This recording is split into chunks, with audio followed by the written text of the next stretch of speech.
Payg'ambar sollallohu alayhi vasallamning eng ko'p o'qigan duolari: Allohim sendan sihat salomatlik so'rayman.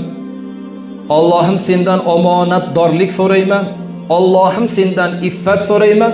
Allohim sendan husnul xulq so'rayman.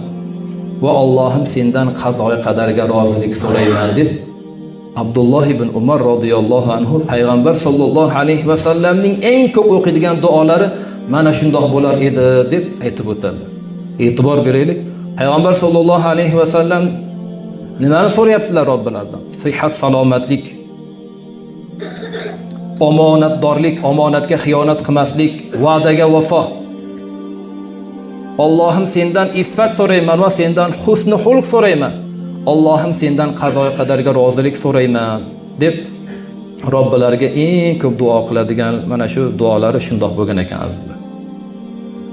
Shuning uchun siz bilan biz ham Payg'ambar sollallohu alayhi vasallam so'ragan duolarni Allohdan so'raylikda, ana shunday go'zal xulq egalaridan bo'lishlikka harakat qilaylik. Zero Payg'ambar sollallohu alayhi vasallam dedilar, qiyomat kunida amallar tarozida eng og'ir keladigan amallardan biri bu husnul xulq deb bekorga aytmadilar.